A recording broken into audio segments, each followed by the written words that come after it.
बच्चों, आज हम पढ़ेंगे कक्षा 8 विज्ञान के अंतर्गत दूसरा अध्याय सूक्ष्म जीव मित्र एवं शत्रु। हम आपको बताएंगे बच्चों इस पाठ से संबंधित प्रश्नों के उत्तर। लेकिन याद रहे बच्चों, एक बार पाठ को जरूर से जरूर पढ़ लें। इससे ये होगा जो यहाँ पर आपको प्रश्नों के उत्तर बताए जाएंगे वे आपको अच्छे से समझ आ जाएंगे। तो चलिए ज़्यादा देर न करते हुए अब जान लेते हैं इस पाठ से संबंधित प्रश्नों के उत्तर कुछ मुख्य बिंदुओं के साथ कि आपने क्या कुछ इस पाठ में सीखा। नंबर 1, सूक्ष्म जीव अत्यंत छोटे होते हैं तथा बिना सूक्ष्मदर्शी, जिसे आप माइक्रोस्कोप कहते हैं, यंत्र की मदद से अकेली आंखों से नहीं दिखाई देते। समझ गए ना आप? इस पाठ में बताया गया है कि सूक्ष्म जीव इतने छोटे होते हैं कि आप उन्हें अपनी खुली आंखों से नहीं देख सकते, उन्हें किसी यंत्र की सहायता से देख सकते हैं, जिस यंत्र का नाम क्या है? सूक्ष्मदर्शी।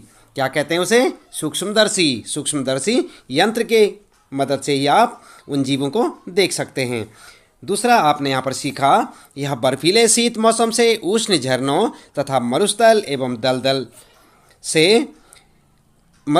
से दलदल तक हर प्रकार के पर्यावरण में जीवित रह सकते हैं। कौन? सूक्ष्म जीव, यानी माइक्रो ऑर्गेनिज्म। याद रखेंगे ना? और नंबर 3 आपने क्या जाना इस पाठ में? सूक्ष्म जीव वायु, जल, मिट्टी, पौधों एवं जंतुओं के शरीर में पाए जाते हैं। कहाँ कहाँ पाए जाते हैं सूक्ष्म जीव? वायु, जल, मिट्टी, पौधों एवं जंतुओं के शरीर में। आगे आपने जाना बच्चों, एक कोशिकीय एवं बहुकोशिकीय होते हैं। कैसे होते हैं सूक्ष्म जीव? एक कोशिका वाले भी होते हैं और बहुत कोशिका वाले भी हो सकते हैं। आगे आपने पढ़ा, जीवाणु, कवक, प्रोटोजोआ तथा कुछ शैवाल सूक्ष्म जीवों के अंतर्गत आते हैं। कौन कौन आते हैं सूक्ष्म जीवों के अंतर्गत? जीवाणु, कवक, प्रोटोजोआ और कुछ शैवाल। ठीक है, याद रखेंगे ना? और छठा, विषाणु इनसे अलग होते हैं लेकिन फिर भी इसी वर्ग में शामिल किए जाते हैं। किस वर्ग में? सूक्ष्म जीवों के वर्ग में।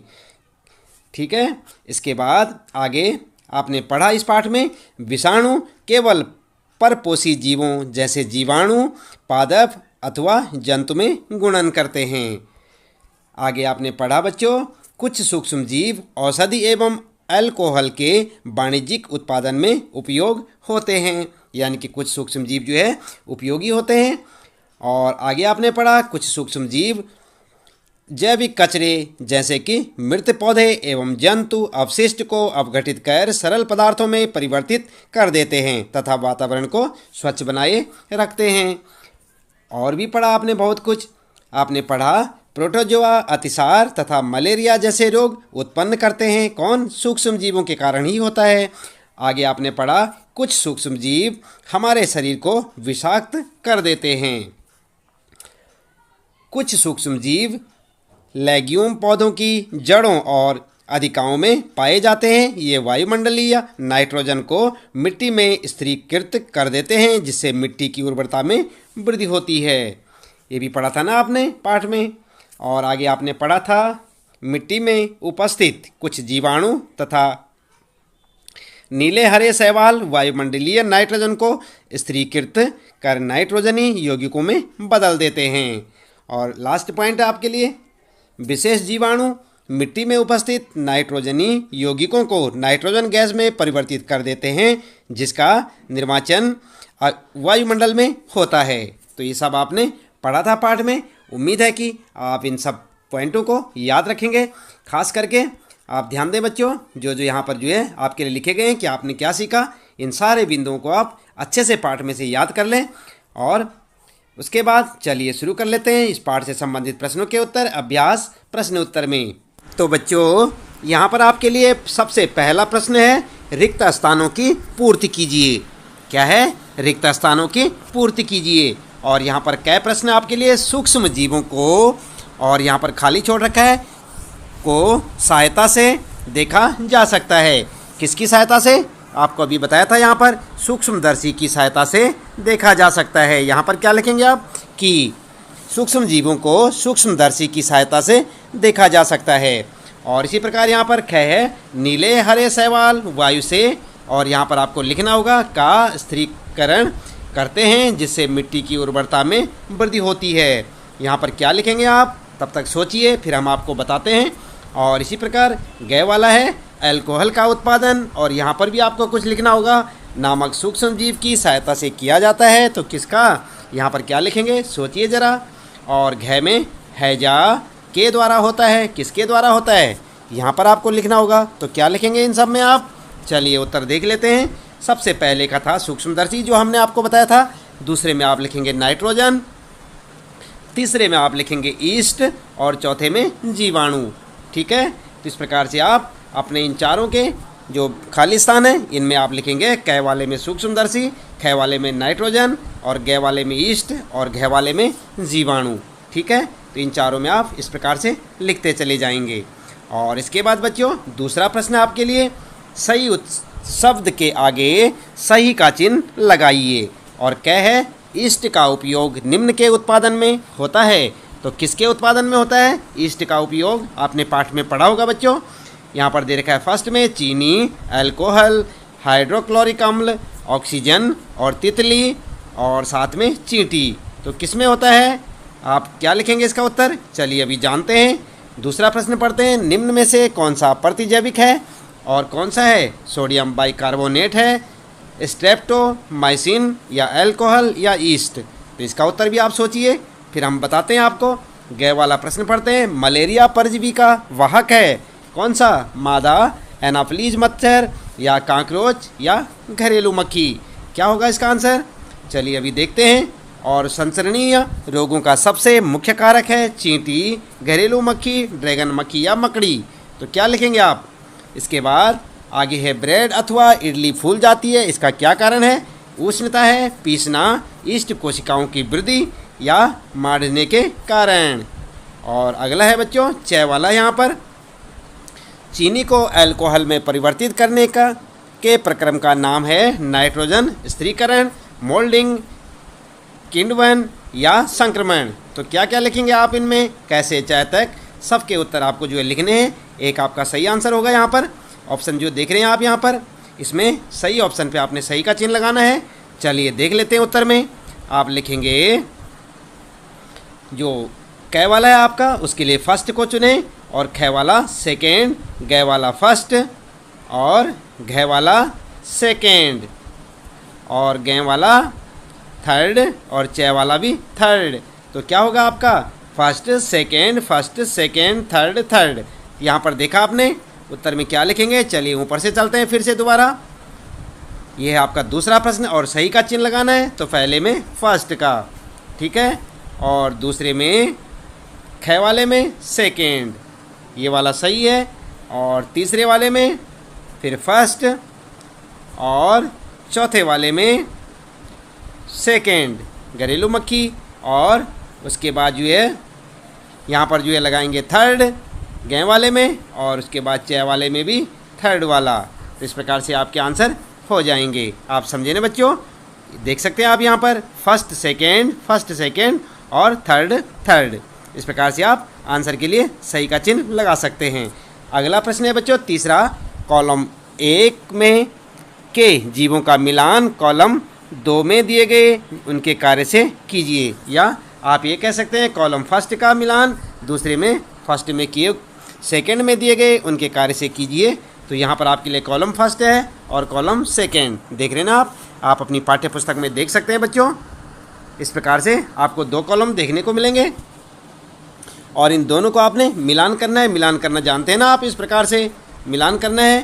तो उत्तर में आप क्या करेंगे, उत्तर आप इस प्रकार से मिलाएंगे, क के साथ ये वाला मिलाएंगे, ख के साथ ऐसे देखें, ग के साथ ऐसे, और घ के साथ ये वाला, और ग के साथ ये, और इसके साथ ये, यानी कि आप इस प्रकार से मिलाते चले जाएं और आपका आंसर हो जाएगा। आप ध्यानपूर्वक देखें और जैसे आपके पाठ्य पुस्तक में आप प्रश्न को देखते हैं उसके साथ इनको मिलाते चलें, ठीक है। क के साथ आप मिलाएंगे ये वाला और ख के साथ ये, ग के साथ यहाँ पर देख सकते हैं आप, घ के साथ ग और च।